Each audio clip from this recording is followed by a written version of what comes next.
Hey folks, this is Kalani. Patch 9.2 goes live this week. With so much new content coming our way, it's easy to get overwhelmed. You may be asking yourself, what should you do first in patch 9.2? Well, let's break it down, see what's worth it, and try to answer that very question. Before we jump in, be sure to hit up that like button and subscribe so you never miss another video. Let's start by talking about what won't be opening up this week, just so we can set some expectations for everyone rushing back into the patch. Season 3 of Shadowland starts on March 1st, so we won't have anything relating to that new season in this first week of the patch. That includes the new raid, the new Mythic Plus affix and Mythic Plus season, all of the higher item level rewards from dungeons, the new PvP season, and anything else related to that content. So we do have a lot to look forward to next week, but there's still a lot you can do this week as well. The first thing you're going to want to do is unlock the new zone, Zereth Mortis. The entire patch revolves around this new zone, and we're going to be spending a lot of time here. When you first log in, you should get the quest Call of the Primus. You need to head back to Oribos and talk with Talinara to get teleported up to the Arbiter's room, where the Primus is waiting with the next steps of our plan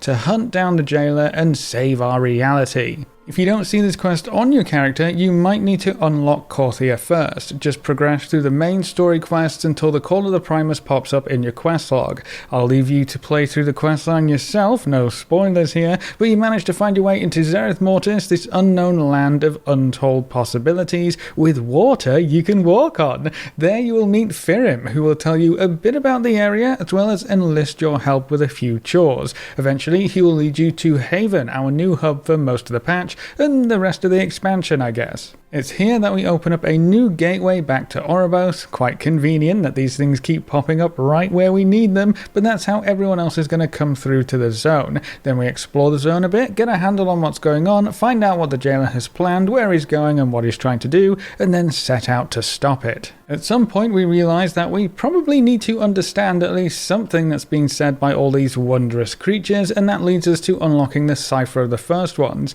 There's actually quite a lot of story content in the patch in this first week. There are 3 chapters you can work your way through, so it could take you a bit to get through all of it, but when you unlock the cipher, that's all of the story campaign quests we have access to so far. For everything else, we're going to have to wait for the good old weekly time gates to pass. It's worth noting that quite a few of the unlocks in the Cipher of the First One system have lengthy research times, so I would keep an eye on your currency and start your research as early and as often as possible so you can unlock everything quickly. This is also the point where you can start summoning Pokopok. This little dude will be with you for the entire patch. He generates energy over time that you can use to interact with different things in the zone. He can point out objects of interest, like treasures, chests, puzzles, and more, and eventually he can also serve as a bodyguard, so keep him close and treat him well. At this point, when you've completed the 3 story chapters in the new campaign, you get access to daily quests, world quests, and the bi-weekly quest. You also unlock a skip for all of your alts. When they start the Zereth Mortis quest chain, they should be able to just skip over the entire thing, fast forward to unlocking the cipher and meeting Pokopok,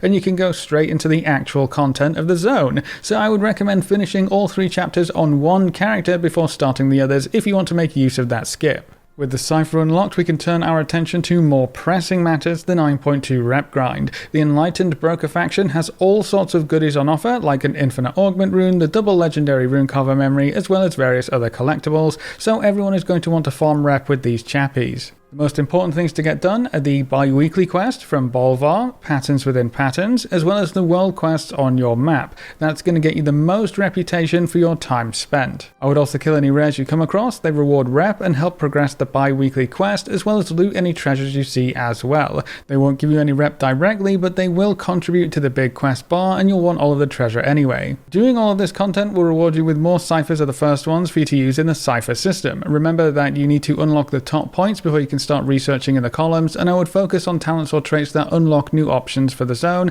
like new NPCs to interact with and new quests to unlock. The more sub-zones and quest hubs you unlock, the more options you're going to have for farming everything you want in this zone. You can also start working on the side quests in Zereth Mortis. After you've unlocked the cipher, you should see some plain old quests to pick up on your world map. Some of them are just easy peasy one-time deals, but some of them are longer quest chains which are actually required for the new flying achievement, Unlocking the Secrets. So chase those yellow exclamation marks and complete all of the quests until there are none left. Speaking of unlocking flying, to obtain the Unlocking the Secrets achievement, you need to complete 6 different other achievements relating to exploring Zereth Mortis. You can actually finish 5 of these achievements right now, now. You need to explore Zereth Mortis, collect some lore pieces around the zone, loot some treasures, kill some rares, and complete those side quests we just mentioned. The only achievement you can't get right now is a means to an end, because that's a future story chapter that we will have to wait for, but you can line everything else up so that when the story chapter does become available, you can unlock flying almost instantly in a few weeks' time. This would also be a great time to prepare for all of the new content coming next week with Shadowlands Season 3.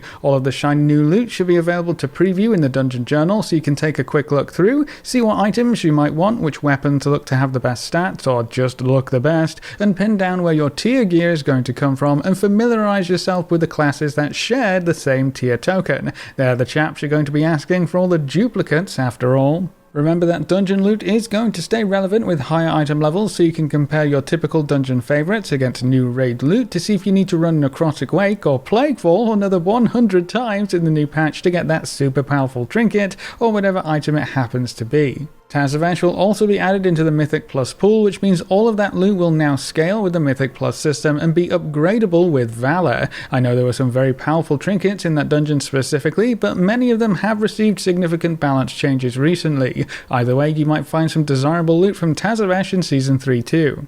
This is also the perfect time to do a bit of research on the new raid encounters coming in 9.2. There are a bunch of different ways to go about this. The Dungeon Journal is the easiest and everyone has access to it. I would recommend reading through all of the overviews, even for roles you don't plan on playing, just so you know how everything's supposed to work, and if any boss has a particularly important mechanic, try to memorize how that one specifically works at the very least. That way you can at least make sure you got the very important stuff nailed down. You can also check out written guides across the net. I know Wowhead usually has some pretty decent ones, and there's a bunch of video guides as well if you're more of a visual learner. Our raid guides for the Sepulchre of the First Ones should start going live very soon, so stay tuned for those. And if you really want to start off next week with a bang, you can also run a Mythic Plus Keystone dungeon as high as you are capable of. While rewards will not be increased this week and the weekly box won't have increased rewards next week either, you will get a higher Keystone to start off Season 3 if you complete a higher Keystone this week. For example, if you want to start next week with a plus 15 key, which will give you the max rewards for the weekly box